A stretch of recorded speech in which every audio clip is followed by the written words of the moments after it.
Hi, welcome to my video. Here's a follow-on video from the previous video that I done a few days ago about me running Gentoo on this Beelink right here. So I basically what I done with the Gentoo system, I installed make stage 4, and I basically done a stage 4 and put it on an USB NVMe disk, which I use to save my backups and also my stage 4 on Gentoo.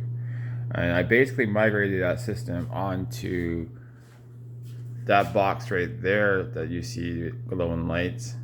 I have two computers there. You don't see the other one because the other one I don't have lights on it, but the other computer runs Windows and it runs Final Fantasy 14 for the most part. That's all that thing does. It's a PC gaming machine. I run games on that. And this box here is where I run my Gentoo system, and it works really well on the B550 Plus. Now, um, so I migrated the system onto that system, and I didn't kept the Fedora.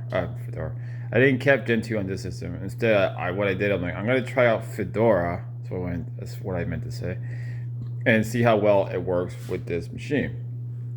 And it turns out that I rebooted the system a few times. I do have Windows, so I was on Windows for a while doing some Windows stuff, and then I went back to Gentoo. And I noticed every time I go back to Fedora, I meant to say, I know my Bluetooth would always be detected, and I restarted. I restarted about 3 or 4 times just to make sure that my Bluetooth is always being detected every time I'm restarting the system. And it did restart a few times from updates as well. So, yeah, I gotta say, it's been detecting my Bluetooth right away. But I mean, I fixed that kind of issue with Gentoo on the Beelink. So my guess is what they kind of use with their kernel on Fedora is that they probably have some kind of firmware for Beelink computers, because it does detect the Beelink model. It detects the name of the Beelink because it's a Chinese company. It detects like exactly the thing, and it actually set up my host saying Beelink 5800H. I didn't set that up. That Fedora done that itself. And also I can use ButterFS. I mean, I could do that with Gentoo, but I use Gentoo with XFS. It's just easier that way. Especially when I'm using stage 4, I don't have to do all this extra process. It's really easy to just set up an XFS file system, and I can migrate the system fast. And I don't really need snapshots with Gentoo because I use stage 4. So to me, in stage 4, that's my way of migrating systems instead of using snapshots. So I find snapshots actually pretty good, like on Beelink with Fedora, and I think Fedora does a really good job with ButterFS stuff. And that's another thing I like about Fedora as well. It has really good support for ButterFS since it uses, ButterFS as its default file system. Now, so yeah, I gotta say, it wasn't, my Beelink being stupid, and there's nothing wrong with Gentoo. It just with that device, it really, it keep powering off the machine. It just powered off, like it just something wasn't working correctly with the device itself with Gentoo's binary kernel. Like, 'cause I didn't done the source kernel. I didn't like made a special kernel for the box. I basically just got the binary kernel, and like just a kernel that you can just get. It's already pre-made, kind of like what most distributions have. And I didn't made a custom kernel, which I should do that with Gentoo if I'm going to use it on the Beelink, because I think that it needs some kind of like firmware or something added into the Linux kernel. I just didn't feel like doing all that stuff, but maybe in the future I might do that.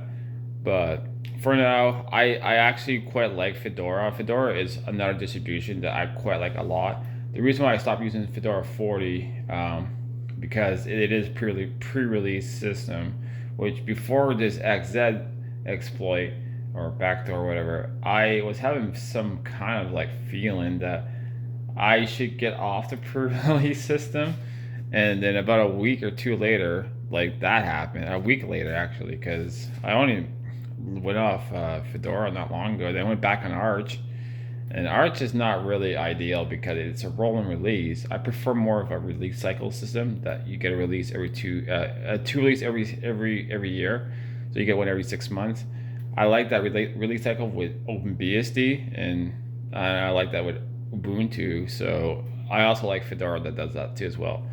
Fedora is a really good system, and I'm a big fan of Fedora. I'm not really a big fan of Red Hat, to be honest, but I do like Fedora. I think Fedora, it's a system that I use since it's been around since 2003, and I always been testing Fedora for a long time, and I do like Fedora a lot. Um, as far as KDE, I kind of find that system kind of buggy, but I actually like GNOME. And I know I have a mixed feeling with GNOME, but I do find it looks nice with certain extensions. I wish that it would have Blur My Cell and Dash Dock and Assistant Tray and desktop icons out of the box originally on GNOME. I think that GNOME would be a nice desktop the way I have it set up here. And but whatever, you can use extensions and you can get the same. You can get the desktop to always look like that with extensions. It doesn't really matter. What really matters to me is that GNOME, or whoever, it's GNOME really. GNOME works really good. It's very stable, and I quite like it. So I'm not really mad with Linux in general. But yeah, I really think Gen 2 needs to be custom. Um, so yeah, and well, custom for that particular device. Um, so, and also like with Gen 2, I had to like set up overlay and all that to put Steam and all that. I find it's a lot easier to set up Steam on Fedora. You just need to get Fusion RPM and or RPM Fusion, I think it's called, and install Steam from there. And also what an NVIDIA system, that's where you would get your drivers from, RPM Fusion. What's nice about RPM Fusion as well, it uses GPG keys for package signatures, which AUR does not use on Linux. So that's another thing. It's like using AUR on Arch Linux. What I meant to say, Arch. I said Linux. I meant to say Arch Linux. AUR is something that you use on your own risk, and even Arch Linux on the distribution don't really recommend you to use AUR. It's there, you can use it, but they don't want to be responsible for anything that happens with AUR, which is smart, but it's not good. They have a really good, like, sort of like semi-source based part of Arch Linux, which in the OG Arch Linux was AUR was highly great for it back in the day. But nowadays, with all these exploits and stuff like that, like I would be very careful to use an AUR on Arch Linux. That's why I prefer much more like a Fedora system, because they're more about security and stableness, and also they also sign their packages, which is good. So, and one thing I like about Fedora is snap free. I love Ubuntu. I think Ubuntu is also a really great system. The major downfall for me with Ubuntu is Snap. I don't really like Snap. I don't want it to be forced on me. And for Ubuntu using Snap and not giving users the options to take Snap off, or you don't want it, or like you can use Ubuntu without Snap, that would have been a better way, like a different options, having freedom options, like, because being forced to using Snap and they're like, hey, use Snap, we want you to use Snap. If you're using Ubuntu, we're gonna make you use Snap. And that kind of takes away the freedom. And you know, when our RMS was talking about freedom and how things that, you know, like open source will be vulnerable, and RMS was also saying that open source will take people's freedom away and stuff like that in the future. And you know what? Richard Stallman is pretty spot on right. As crazy as he can be, he is right, and he's smart. And I mean, I don't like bow down to Richard Stallman or anything. Like, there's a lot of things I don't like about him, but I will say one thing: he was right about the open source. I don't hate open source. I love open source. I'm a big supporter of open source, as you may see, as you may notice. Even if you look at my Steam profile, it's all about I support open source and I love using open source operating systems and open source is great. I don't mention anything about GNU, which I really like about Linux a lot is the GNU part of it. I love GNU shell. I love the GNU Unix like system. I really love GNU, and the reason why I use Linux in general is because of the GNU. It's mostly because of GNU. And as much as I love open source and I always say Linux, the main thing I love about the system in general, as you see right there in that little shell, that is the GNU system, and I like that the best. I like GNU a lot, and I know I don't say it much, but I do appreciate the Free Software Foundation as well, and I always have. And people's like, oh well, open source, free software, it's the same thing. It's all the same. No, it's not all the same. There's totally different philosophies and different meanings between the two. Uh, yeah, it's more of philosophy. But I do support the FSF Foundation a lot, and I do appreciate GNU a lot, and I do appreciate the open source. I appreciate everything because you know what, as a user, all of it to me is good to have options and choices and all this cool stuff.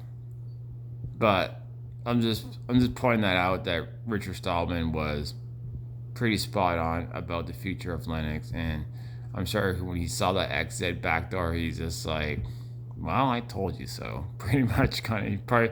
He probably was like, "Hmm, my prediction was pretty spot on." But not just him that predicted. There's a lot of people that predicted this. I was questioning open source before all this as well about it, like I was questioning it a lot with AUR on Arch Linux. I was actually questioning myself using Arch Linux, and I don't hate Arch Linux. You all can use Arch Linux. You can say you use Arch by the way, and just be proud of using Arch Linux. But I think Arch Linux is a very easy system to install. It's not hard. There's nothing hard about Arch Linux. Nothing special about Arch Linux other than it's a roll and release system, and that's about it. But to be honest, the original Arch Linux was not exactly the same at all. The original Arch Linux had actually a nice ncurses installer, which was based, which looked very much like Crux installer and kind of like FreeBSD installer, but more like Crux. It was actually a lot like Crux. The original Arch Linux was actually a lot like Crux, and it uses SysV in its system, and it was more like a BSD in its system than it like whatever system D is. It's just more like the original init system on Arch Linux was more like BSD, and the system actually was more like a BSD system. It's kind of like between Slackware and Crux, because even Crux and Slackware they still use systemv in it, and I don't think that Arch needed to switch over to systemd, but they did. And the fact that they are forcing you to use systemd and they don't really want you to use other init systems, like you can use other init systems on Arch, but it's not like they always have like some kind of dependency on systemd. I rather be systemd free and have Arch Linux using OpenRC would have been a better choice. Like if Arch would use OpenRC, I think I would like it a lot better. It would feel more like an Arch system. But Arch with systemd and all that, it just feels like it's trying to be like all the other systems like Debian and Fedora. Fedora uses systemd as well, I know. And it like Arch trying to be like Red Hat, and I don't know, it doesn't feel like Arch doesn't feel like Arch anymore. If you know what I mean. Like maybe to some people they didn't use the old original Arch Linux, so they don't really care. But I have. I used the original Arch Linux, which was a lot better Arch Linux system than it is today. Like today, Arch Linux is not that great. It's not as good as the original, and I'm gonna stand by it for forever because I'm just an old Linux user, and I'm gonna stand by that. I will always like the original Arch Linux. Anyways, I like Fedora a lot. I really am impressed with Fedora 40. I had a good time testing it out while I had the backdoor probably on my system for a while and I didn't even notice, which is probably not a good idea to use pre-release systems. I think best practice now and I'm going forward in the future is to use um, pre-release Fedora systems or any other Linux systems and systems in general on inside of VM instead of using it on my host. Because I do like testing on hardware, but if I'm gonna test it on hardware, I just make sure that I'm not plugged into the internet. That'd probably be more ideal. But anyways, guys, this video is getting longer than I wanted to make the video, so I'm gonna cut it here. But yeah, I do like Fedora a lot. I think it's a great system, and I like it a lot better than Arch. Personally, it's a personal thing. I think Arch Linux is good for people that, if you like it, use it.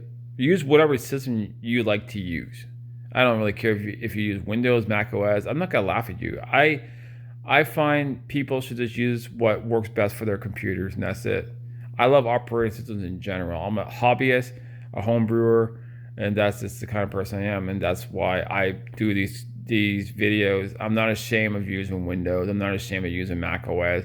I use it all. I love it all. I think I like computers in general. I like using an operating system that works good with the system. And Fedora 39 works very good with the Beelink, and I think it's a perfect system for this little device. It loves it so much. It works really good, and I can stream my Windows. I can stream games that I run on Windows on my B550A onto Steam on Fedora, and that's great too as well. Anyways, how are we going, guys? Cheers.